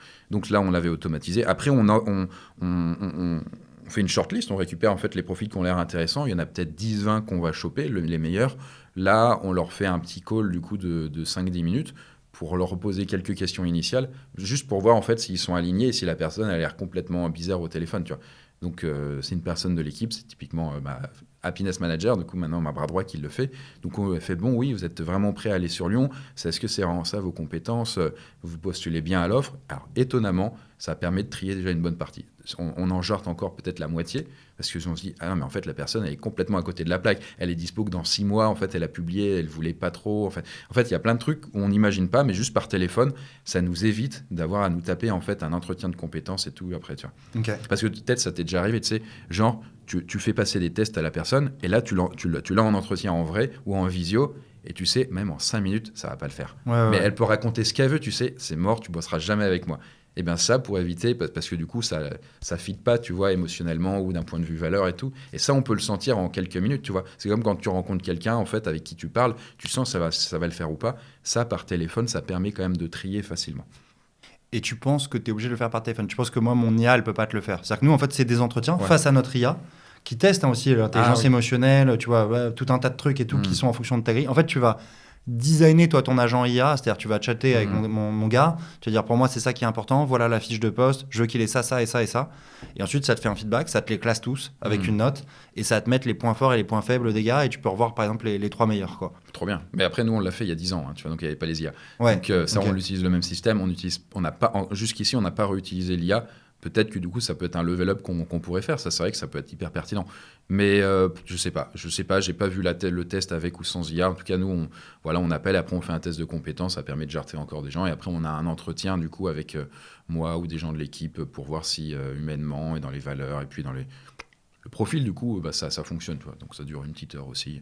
Okay. Et on appelle aussi, du coup, ça, c'est un truc sympa. On appelle quand même on appelle des références. Tu vois. Les gens avec qui la personne a bossé avant 2-3 personnes, pour voir si du coup la personne est bidon ou pas. D'accord. Ça nous évite quand même surtout pour les bons profils du coup, si la personne elle est complètement mytho, quoi. Ok, donc process, ok, d'accord. Donc questionnaire où tu écrames 90%, puis des calls, puis des références. Ouais. Pré-call, références, ouais. Puis le call final. Et toi, tu dois revoir tout le monde, toutes les personnes qui bossent, tu dois les revoir toi? Alors moi, je les vois plus. Alors, T'es plus dans le process. j'ai un peu automatisé aussi, du coup, pour les gens en fait qui bossent sur la chaîne YouTube, je ne le fais pas. Là, par exemple, on a embauché une nouvelle rédactrice qui est arrivée la semaine dernière, qui a l'air top et tout, très pertinente, très content du recrutement. Je n'ai pas vu son profil de A à Z, tu vois. Ok. Mais c'est ok parce que je fais confiance à mon équipe et je sais comment ils bossent. Mais je leur fais confiance, tu vois. Ok. Et j'ai fait en sorte que du coup, ça se passe bien sans que j'ai besoin d'intervenir. Mais quand c'est des profils où je vais devoir bosser avec eux, moi, personnellement parlant, là, je m'implique beaucoup plus dans le recrutement, tu vois. De toute façon, dans tous les cas, je pense que c'est important d'avoir cette mentalité parce que dans ma tête, je m'imagine avec des milliers de personnes avec qui je vais bosser dans plus long terme. Centaines ou milliers, bon, qu'importe. Dans tous les cas, en fait, je pourrais pas les gérer, je connaîtrais peut-être même plus leur prénom à un moment, mais c'est pas grave, ça fait partie en fait du process. Et ils travailleront pour un truc qui sera la cause qu'on veut défendre, le projet, tu vois. Et donc à ce moment-là, dès le départ, là aujourd'hui, du coup, j'accepte en fait de laisser courir tant que ça fonctionne bien, quoi. Un autre de tes business, du coup, c'est tu vends des formations pour te lancer sur YouTube, c'est ça? Sur se lancer et plus que se lancer, c'est beaucoup plus global que ça quand même. Il y a quoi, du coup, dans ta formation? Tout. Enfin, presque tout. Il n'y a peut-être pas le module IA pour l'instant. D'accord. Il y a quasi tout, tu vois. C'est la plus complète sur YouTube en France, je pense. Donc, faire du contenu, monétiser, embaucher une équipe autour de ça. Oui, Ok, d'accord. tout. Il y a tout. C'est un truc de 30 heures, je pense. Pas vendu très cher. Ça dépend les prix, mais quelques centaines d'euros, tu vois. Avec des vraies vidéos, avec enfin, les gens qui l'ont testé vraiment et qui connaissent le milieu des formations, ils me disent que ton truc est assez cool, tu vois. Et que c'est rare de trouver des trucs de cette qualité. Tu as des, je sais pas, des élèves stars qui ont percé après avoir fait ta formation? Là, on l'a relancé récemment, donc je suis pas sûr des élèves stars au sens où ils ont percé. Il y en a qui ont des bons résultats, ouais. Euh, mais on est en train de relancer le truc, tu vois. Hmm. Ouais, non, je saurais pas trop dire de tête. C'est un business qui marche bien, dans lequel tu as envie de plus t'investir, dans lequel tu as envie, je sais pas, de scale à l'étranger. Peut-être que là, c'est en français, peut-être tu as envie de le... Non, à l'étranger, c'est mort, t'as pas de légitimité. Enfin, je sais pas, j'ai même pas songé une seconde, tu vois. Après, au niveau de l'investissement, non, encore une fois, en fait, l'idée, c'est d'aider les gens, de m'investir un tout petit peu, mais pas beaucoup. C'est pas beaucoup, honnêtement. Pour être honnête, ça va être quelques heures par-ci, par-là, par mois, tu vois. Ok. En fait, c'est du cash avec un produit qualitatif. On veut pas arnaquer les gens, tu vois. Du coup, j'ai pas envie de finir du coup au Parisien ou je sais pas quoi. Mais non, on veut pas arnaquer. On veut que les gens soient vraiment satisfaits du coup de leur produit. Après, le milieu des formations, en fait, je connais bien le milieu. Ça fait des années que je le fais. Tu vois, j'ai fait d'autres petits produits avant. C'est un milieu à la con, c'est-à-dire que en gros, pour le dire honnêtement, c'est que bah du coup, tu t'achètes des pubs. Enfin, tu payes des pubs. Tu crées du contenu aussi pour que les gens y viennent. Et après, du coup, ils essayent, ils soient intéressés par ton produit que tu vends quelques dizaines, centaines, milliers d'euros. Ça dépend les propositions. Et après, bah du coup, ils suivent le truc. Mais la plupart des gens, ils ne suivent pas ce que tu fais. Mais ça, c'est la réalité. C'est juste, tu achètes une formation, qu'importe le montant, tu ne la suis pas. Tu ne vas pas ouvrir les vidéos, et quand tu les ouvres, tu les regardes pas jusqu'au bout. Et quand tu vas jusqu'au bout, tu ne fais pas les exercices. Et quand tu fais les exercices, tu les fais mal. En réalité, 99,9 peut-être % des gens, bon, peut-être 99% des gens, ils n'ont pas des bons résultats parce qu'en fait, ils ne font pas les choses. Mais c'est comme si tu achetais un livre. Alors là, c'est un roman, mais tu achètes un livre pratique, par exemple, sur faire de la méditation. Tu lis le livre, putain, c'est hyper intéressant la méditation, et puis tu le ranges et tu ne fais pas de méditation. Ou alors tu as fait deux exercices. Tu auras zéro résultat. C'est pas la théorie qui compte, c'est la pratique.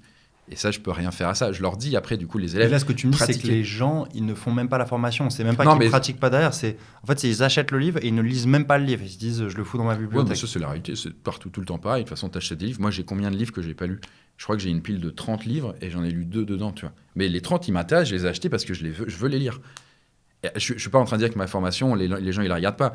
Elle Le est business de formation, mais en le business général. de formation, mais la mienne ne fait pas, elle est pas différente, tu vois. Ouais, Il y a un je fais pas ratio de exception. gens important qui ne l'ouvrent pas. Mais après, c'est comme ça. Après, c'est juste le fonctionnement humain. Les gens, ils ont plein de choses à faire. Ils l'ont acheté parce qu'ils se disent qu'ils allaient le faire, mais en réalité, leur motivation, elle décroît. Tu as plein d'explications derrière, tu vois. Donc, après, ça, c'est la réalité. Bon, dans les faits, après, Et moi, du coup, j'essaye de proposer un contenu qui fait que si les gens, ils le suivent, ils ont des résultats. Mais ça, je peux pas le promettre parce que c'est leur engagement à eux, tu vois. Et si je vais plus loin dans le business des formations, si tu Ouais. dis que 99% des gens, ils achètent la formation, ils la font jamais. Alors, non, c'est pas 99%, Non, mais mais pas- c'est qu'ils arrivent pas, finalement, ils vont pas au bout. Et... Ouais, ou ils la font pas Je sérieusement. pense quoi. que c'est 80... Alors, je crois que c'est 90% qui ne vont pas au bout de la formation. Je D'accord. crois, un truc comme ça. Sur toute formation confondue, il me semble. Et un du truc coup, comme ça. pour bien réussir dans un business de formation, tu dirais que c'est le contenu le plus important ou c'est plus le marketing, l'acquisition Moi, les deux. Ouais. Enfin, les deux. En fait, c'est comme tout. Moi, pour avoir testé des. Tu sais, comme tu le disais avant, j'ai créé des produits, des business avec un mauvais produit et en mettant du coup une grosse énergie dans le marketing pour que les gens ils achètent. Sauf que du coup, si ça convertit pas et que les gens ils reviennent pas, ils le recommandent pas, en fait, ça s'effondre, ça s'essouffle. Mais si le produit est bon, comme je pense que c'est le cas là, mais que du coup mon marketing est mauvais, les gens, il n'y a pas assez de flux en fait, et du coup, en fait, il y a beaucoup de concurrence. Même si ce livre est peut-être cool, il y a beaucoup de livres qui sont cool. Donc, à quel point les gens ils ont envie de s'immerger là-dedans ou alors dans un autre truc, et du coup, c'est un équilibre un petit peu entre les deux, tu vois. Et la formation, bah, c'est la même chose, hein. Je peux dire, ma formation, elle était quali, quoi, quand même. Je le dis là parce que du coup, j'ai eu plein d'avis en fait externes qui me l'ont dit, du coup, qui connaissent les formations. Ils disent, c'est vraiment cool. Mais si si je fais pas de pub et les gens, je parle pas, c'est zéro. J'ai 0 € retour. Parce que bon, bah voilà, les gens, ils ont il y a plein de trucs cool dans la vie, tu vois. Et peut-être que j'en fais partie, peut-être que j'en fais pas partie, tu vois. Donc c'est un combat aussi. C'est ça qui est rigolo aussi. Ouais, non, mais c'est intéressant ce que tu dis. Et est-ce que c'est à cause des réseaux? Est-ce que c'est à cause du fait qu'on est sursollicité, qu'on voit, je crois, 1000 pubs par jour ou quoi? Mais c'est vrai qu'aujourd'hui, le marketing est devenu beaucoup plus important qu'il y a quelques années. Il y a quelques années, Ouais. tu pouvais juste avoir un bon produit et te dire c'est bon, le bouche à oreille va suffire. Aujourd'hui, le marketing est presque plus important que le produit, quoi. Je sais pas. Les deux sont importants, tu vois. Mais ça marche pour tout. Par exemple, tu sais, qu'il y a des gens qui font des coachings ou alors des accompagnements ou des thérapeutes. Moi, je dis vraiment, quand tu fais, en tout cas, tu vends un produit ou un service, bah, tu te crées une page Instagram ou TikTok et tout. De toute façon, c'est la même chose. Et du coup, tu te fais du contenu court et tu te balances une vidéo par jour et tu te dévolues, je sais pas, une journée par semaine où tu fais que ça. Il faut être hyper organisé parce que du coup, même si ton contenu est moyen, en fait, le fait que les gens ils en entendent parler et tout, bah en fait, ils vont vouloir après prendre des accompagnements avec toi ou alors du coup booker des séances et tout. Et en fait, c'est juste ça. Et après, ça fait que tu es encore meilleur thérapeute et tout. Et du coup, c'est une boucle vertueuse. Mais il y a vraiment cette fusion des deux qui est giga importante. Peut-être que le marketing est peut-être plus important encore. Ouais. Enfin, je sais pas. En tout cas, c'est important. Faut pas le négliger si tu veux vraiment que ça marche. Ouais. Donc on a parlé de Noix Julie, mais tu as écrit quelques autres livres avant. Enfin, c'est vraiment ton truc d'écrire des livres. Est-ce que tu peux nous raconter, voilà, c'est quoi le process d'écriture d'un livre? Combien de temps ça te prend? Comment tu t'organises? Bah, le premier que j'avais édité, qui s'appelait Le Médaillon d'Orion, c'était un peu le tome zéro, on va dire. Ça prenait peut-être une petite année qui s'étale, tu vois. Donc, c'est compliqué le bouquin parce que c'est une grosse vidéo YouTube où tu dois faire beaucoup de trucs, en fait, et où vous faites très rigoureux. C'est comme si tu faisais une sorte de film, d'une certaine manière, mais avec toi-même. Donc, faut que tu. Enfin, moi, en tout cas, ce qui avait fonctionné, parce que c'est dur de rentrer dedans aussi, et c'est pas un plaisir toujours à faire, donc faut se forcer, je trouve. Je trouve que c'est important, du coup, le fait de se forcer, tu vois, à faire quelque chose. Parce qu'en réalité, c'est pas toujours cool de faire un truc même que t'aimes, tu vois. Et du coup, bah, je me disais typiquement par semaine, bon, ok, là, je me réserve du coup de midi à 15 h, je vais écrire et je fais que ça. Et même si j'ai pas envie d'écrire, je le fais, tu vois. Et du coup, je suis pas sur les réseaux, je suis pas en train de mater des vidéos, sinon je serais pas performant. Et du coup, toutes les semaines, j'essaye de trouver des plages horaires où je vais faire que écrire ou que penser à l'écriture, tu vois. Et progressivement, ça avance, tu vois. Tu fais, putain, c'est nul, j'écris que 2 pages. Sauf que 2 pages, pour 2 pages, et à la fin, tu en as 200, 300, 400. Et après, tu parles avec ton éditeur. Alors, comme j'ai une communauté, c'est plus simple. C'est plus facile de trouver un éditeur. Mais du coup, tu retravailles le truc et puis tu le publies. Ça, c'est dans le process. Après, mais il y a un travail, là, sur le tome 2, c'est ce que je fais. C'est sur le plan, tu vois. C'est-à-dire, à quoi va ressembler le livre à la fin? C'est quoi les différents chapitres ou les actes? Moi, c'est ça, du coup, qui composent le livre de A à Z. Qu'est-ce que je vais mettre à l'intérieur? Pourquoi je mets ça et pas autre chose? C'est vraiment un travail de scénographie où tu vas avoir le meilleur produit de bout en bout. C'est comme une chaîne YouTube, enfin, pardon, c'est comme une vidéo YouTube où tu vas structurer pour que du coup, il y ait tous les moments les plus importants, tu vois. Là, par exemple, dans ton interview, tu poses telle question, là, tu veux un happening, etc. C'est la même chose pour le bouquin et ça prend aussi un peu de temps au début, quoi. Est-ce que tu crées le monde avant de créer l'histoire ou est-ce que tu crées l'histoire avant de créer le monde? C'est-à-dire, genre, imagine, C'est le tu monde parlais avant. d'Harry Potter.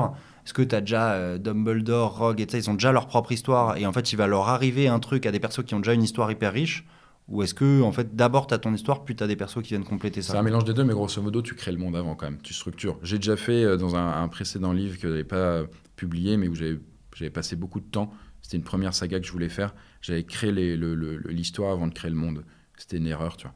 Tout simplement parce qu'en fait, quand tu crées l'histoire, typiquement, tu dis ah ok, il va avoir tel héros, il va se passer ça, ça, ça. En fait, tu as des risques très élevés qu'en fait ton monde il est bidon. Et les Parce qu'en personnages fait, sont creux, quoi. et les personnages sont plus ou moins creux, mais bon, après, c'est pas grave, tu vois, c'est une façon de procéder, tu vois. Mais c'est juste, en fait, tu risques d'avoir un univers qui est moins cohérent et moins fort. Typiquement, je te donne l'exemple à ce moment-là, c'était un univers, du coup, que j'avais créé, ça se passait dans un salar gigantesque. Et du coup, les gens, ils se déplaçaient avec des sortes de chars à voile et tout, donc un désert de sel. Et puis, du coup, moi, j'ai imaginé l'histoire au fur et à mesure que j'écrivais, en mode Stephen King. Le problème, c'est que du coup, ben, je me dis, je vais mettre ça et ça. Et en fait, plus tu avances, plus tu te dis, putain, mais en fait, ça, j'aurais dû le mettre comme ça. Et plus tu avances vers la fin et tu te dis, ouais, mais là, c'est un peu mou ma fin, donc j'aurais dû changer ça. Et du coup, tu es en train de retravailler en permanence, en fait, le produit initial, ce qui est chiant. Mieux vaut avoir le plan de tout le départ et avant le plan, avoir le monde. Et là, après, du coup, tu as l'histoire, comme ça, tu es sûr d'avoir un truc chirurgical. Et c'est quoi le truc qui t'a pris le plus de temps, là, par exemple, pour Noah Julie, c'est de créer le monde ou c'est d'écrire l'histoire? Bon, tout prend du temps, honnêtement. Vraiment, Ok. c'est colossal. Ça fait combien de temps que tu bosses là-dessus? Des années, ouais. Combien? 3-4 ans. 3-4 ans. Je pense, ouais. Ça fait des années que je structure le truc. Avant mon premier livre, Le Médaillon d'Orion, j'avais écrit ça. Je sais pas, j'ai 2000 pages en fait de notes par-ci par-là sur tout l'univers. Parce qu'en plus, Noisuli, tu vois, c'est un jeu de société que j'ai créé à côté. J'ai créé aussi une langue dedans qui s'appelle l'Onirune. Du coup, il y a potentiellement des jeux vidéo après qui vont survenir et qui seront liés à l'univers de Noisuli. Toi, c'est vraiment un peu un truc multimédia, comme je t'ai dit. Il y a les musiques aussi qui sont associées. Bref, ça prend. C'est long de tout faire, tu vois, en fait. Mais c'est cool. Mais moi, j'aime bien, du coup, ça fait que je touche à plein de trucs. Et tout est lié toujours à cette structure-là. Et comme ma chaîne YouTube aujourd'hui, je mets du rêve à l'intérieur pour faire en sorte, du coup, ça fasse un pont avec ça. Bah, du coup, ça fait que ça crée une cohérence globale, tu vois. T'as pas l'impression juste, ouais, non, mais c'est des boîtes, elles ont pas de rapport entre elles, mais moi, j'aime bien ce que je faisais avant, tu vois. Et là, j'essaye de créer une homogénéité, quoi. C'est quoi l'histoire de Noah Julie? Je t'ai même pas demandé si tu dois me le pitcher rapidement. Bah, c'est l'histoire de 3 jeunes du coup, qui viennent d'avoir leur bac et puis ils sont un peu perdus, ils savent pas trop quelles études ils vont faire, est-ce qu'ils vont se lancer dans la finance et tout, donc il y en a un, ils pensent à ça par exemple, mais au final, eh bien, ils ont un appel du coup à travers un rêve d'une université très mystérieuse qui s'appelle Noisuli, et donc on leur dit, bah écoute, je pense que toi, jeune, du coup, tu étais assez fort en rêve, tu t'en souviens, tu fais des rêves lucides, tu sais, t'es conscient dedans, je sais pas si tu en as déjà fait, des rêves lucides. Des rêves lucides, non? Ça ressemble à quoi? En fait, imagine, on est en train de rêver et tu te rends compte que tu es en train de rêver. C'est quand même ouf parce que du coup, tu es dans ton rêve, mais tu es réveillé dedans. Et là, du coup, tu peux faire des dingueries. Tu vois, tu peux t'envoler, tu peux invoquer des trucs, tu crées un portail, tu vas dans une autre réalité, tu fais un peu ce que tu tu veux. sais que t'es en train de rêver. Ouais, ça m'est déjà arrivé. Ouais. Ok, c'est vraiment incroyable comme sensation. Bref, imagine ces jeunes-là, ils ont cette capacité. C'est un peu comme Harry Potter, tu vois, où ils se rendent compte qu'il est magicien. Et là, on leur dit, bon, bah, venez à Noisuli, apprenez à maîtriser vos rêves, à les maîtriser. Et du coup, c'est ce qu'ils vont faire. Ils vont être embarqués dans cette université qui est au milieu de l'océan. Et il va se passer plein de choses dedans. Ils vont se rendre compte qu'il y a des gens qui tombent dans des cauchemars, ils se réveillent pas et tout. Donc, ils vont faire des enquêtes en parallèle de leur cours. Tu vois le parallèle, du coup, évidemment. Ouais. Et, ça me fait penser à Matrix aussi, un peu. Quoi. À Matrix, en fait, c'est très bien. C'est un mélange entre Matrix et Harry Potter, pour résumer, tu vois. Ok. Ouais, et du coup, ils s'interrogent, mais qu'est-ce que la réalité? Est-ce que du coup, on est en train de rêver et tout? Enfin, il y a plein de questions sous-jacentes à travers les tomes que je peux développer. Ça peut être assez ouf, ouais. Donc là, il n'y a que le tome 1 qui est sorti et le tome 2 sort quand? Bah, j'aime bien, l'année prochaine, ce serait cool, ouais. Tranquillement, ok. Ouais, tous les ans. T'as pas mal de tatouages sur toi, et je crois que t'en as un aussi qui représente la holding de ta boîte, c'est ça? Oui, exactement. Ah, je suis un peu fou, quoi, comme tu l'as constaté. Je m'étais créé un tatouage alors, je vous le montre. En gros, c'est la croix de vie égyptienne avec des ailes. C'est le logo du coup de ma société maintenant. Je l'avais fait avant et je me suis dit, putain, je vais le mettre au logo de ma boîte. C'est un peu pour me rappeler un peu le but de vie que j'ai envie de me faire. Tu sais, le jeu vidéo où je suis un peu en mode, j'ai envie de faire des trucs un peu ouf. Ça, c'est un peu le condensé en fait de ce que j'ai envie de faire. Ouais. C'est un peu comme si pour pas oublier en fait ma ligne de route, quoi. Comme dans les jeux vidéo où t'as la quête qui est indiquée, bah là elle est ici, tu vois, c'est rigolo. Et puis ça, après, c'est parce que j'adore la psychologie, le psychisme, et c'est vraiment un truc que j'adore. Tu vois, ça représente quoi, ça? C'est la lettre psy du coup grecque. Du coup, c'est la lettre psy. Quand tu fais des études de psycho, il y en a, ils se mettent ça. Enfin, c'est un signe, c'est une lettre grecque du coup qui signifie ça. Et ça, c'est la lettre θ grecque. Comme ça, du coup, on a bien fait les choses. Et ça, la lettre θ, tu la retrouves aussi ici. C'est la porte des rêves du coup dans Noisuli. C'est un emblème très fort. Ça représente tout simplement le monde invisible, le monde astral, là où se déroulent peut-être nos rêves. C'est une connotation très forte, tout ça. J'aime bien un peu m'imprimer des symboles sur la peau. Ouais, je le vois un peu comme ça, les tatouages. Poisson fécond, voilà, tu as un profil très particulier. Je suis certain qu'il y a des gens qui vont se reconnaître dans ton profil, qui vont s'identifier à toi. Ça serait quoi le conseil que tu aurais envie de leur donner au Chris qui te regarde, qui a 20 ans et qui se dit « Putain, trop stylé, quoi. Il a créé sa vie, il a créé son monde, il s'est fait ses kiffs. Là, il est en train d'écrire son bouquin et tout. Il voudrait avoir la même vie que toi. Ça serait quoi ton meilleur conseil pour lui ?» Alors, je refais parce que comme je te dis, du coup, j'essaye de tout structurer autour du rêve aussi parce que pour moi, en fait, il y a un truc très méta quand tu parles de Matrix. je suis en train de, dans mes enquêtes, parce que je fais aussi des interviews et tout, et du coup, j'ai beaucoup enquêté sur le domaine du rêve et du parapsychique, en fait, un peu, tu vois, de l'ésotérisme, plein de trucs un peu autour de ça et tout. Et à côté de l'entrepreneuriat, c'est des trucs qui me kiffent, qui me font kiffer. Et j'ai un peu une intuition que j'aimerais valider ou pas dans le futur, c'est que du coup, moi, j'ai le sentiment, je vais vous dire un truc un peu what the fuck, c'est que le monde dans lequel on est ici, même vous, du coup, on est dans un rêve. Ok. Sauf que ce rêve-là, c'est un rêve partagé par des milliards de personnes différentes, comme si tu étais en train de rêver, sauf que dans ton rêve, tu es tout seul avec toi-même, tu vois. Mais sauf que là, on est en train de partager un même rêve ensemble. Il y en a, ils parlent de matrice, tu vois, comme dans Matrix. Et ce rêve-là, ça reste un rêve. Mais c'est un rêve, ce que j'appelle cristallisé. C'est-à-dire que, en fait, ça existe quand tu es en train de rêver, du coup, de faire des rêves dans lesquels tu n'as aucun pouvoir de contrôle. Le rêve, il a l'air de te résister et du coup, tu peux rien faire. Pourtant, tu es en train de rêver et le matin, tu te réveilles. Et pourtant, tu n'as rien pu faire. C'est comme si le monde était figé. Et ben moi, j'ai un peu mon intuition, c'est qu'on est dans une sorte de rêve figé, extrêmement cristallisé, donc qui résiste à notre pouvoir de volonté, d'imagination. Tu peux pas dire genre, ok, là maintenant, je fais apparaître une porte. Tu peux pas, parce que du coup, c'est trop dur. Néanmoins, c'est pas impossible. Je précise ça. Parce que du coup, quand tu as un rêve qui est cristallisé, que ce soit dans ta tête quand tu dors, ou alors notre monde peut-être actuel, le moyen en fait de modifier la réalité, c'est juste d'y croire suffisamment dans le temps. Et cette réalité finit par arriver. Ce qu'on appelle parfois du coup la pensée positive, c'est la pensée créative et tout, machin et tout. Mais je pense que ça peut venir d'ici. C'est qu'on est dans un rêve, et le rêve, tu peux le modifier d'un point de vue magique, tu vois, un peu du terme, sauf que ça va prendre des années, des mois, des années, beaucoup de temps. Mais le temps que tu y crois, tu as un projet qui te fait kiffer à fond, tu te dis non mais je travaille. Alors c'est pas juste y croire en fait, c'est tu mets de l'énergie, tu y travailles, mais du coup tu es convaincu que ça va se réaliser comme dans un rêve et ça finit par arriver, tu vois. Moi ça m'est arrivé du coup avec ce que j'ai fait aujourd'hui, c'est arrivé à des gens que j'ai connus où tu fais what the fuck.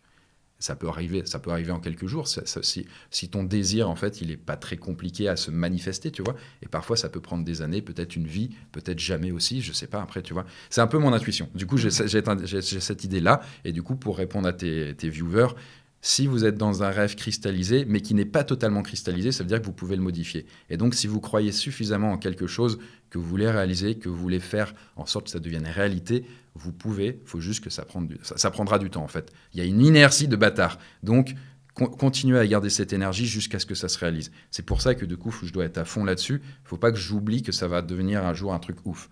Parce qu'aujourd'hui, ce n'est pas le cas. Et le rêve est en train de se modifier. Et il prend du temps avant de devenir peut-être ce que j'ai envie que ça soit. C'était le cas avec ma chaîne YouTube, c'était le cas avec d'autres projets. Et j'ai constaté que quand un projet, j'y crois suffisamment, ça fonctionnait. Mais c'était beaucoup d'énergie. Et généralement, les projets que je laissais tomber parce que ça m'emmerdait, tu vois, ce que je l'avais fait, ça finissait par s'effondrer, tu vois. Comme si entre guillemets, la réalité redevenait en fait ce qu'elle était avant, c'est-à-dire un truc un peu inerte, quoi. C'est un peu une intuition, un peu magique, mais en même temps, ça fait écho avec l'entrepreneuriat. Ouais. C'est pas juste le fait de faire, c'est le fait d'y croire aussi et d'être à fond dedans pour que du coup, la réalité se modifie selon en fait tes désirs. Ce qu'a fait aussi Elon Musk, tu vois, avec les fusées, tu vois. Ouais. Enfin, il y a plein de trucs, tu vois. Je suis pas passé par le même chemin que toi et sur le rêve partagé, peut-être, mais en tout cas, je suis arrivé aux mêmes conclusions et je suis d'accord que quand tu crois de fou à un truc, il finit par se réaliser. Donc voilà, en tout cas, si ça t'aide à croire ça, je pense que c'est une très bonne mentalité. C'est ce que les Américains disent. Ils disent pessimiste get smart et optimiste get rich. Donc voilà, c'est tout ce qu'on te souhaite. Écoute, Poisson Fécond, merci beaucoup. C'était un plaisir de t'accueillir. Avec plaisir.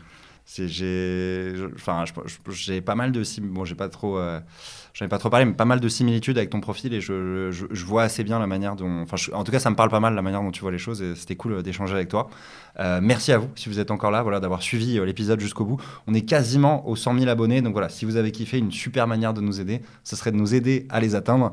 Donc voilà, quasiment à 40 fois moins d'abonnés que toi. Toi, tu vas être aux 4 millions. Moi, mon but, c'est les 100 000 abonnés. On est chacun à un endroit sur notre chemin. Il faut les célébrer quand tu les auras, parce que c'est une milestone qui est importante aussi. Écoute, je te le promets, je les célébrerai. Je t'enverrai une petite photo le jour où c'est bon.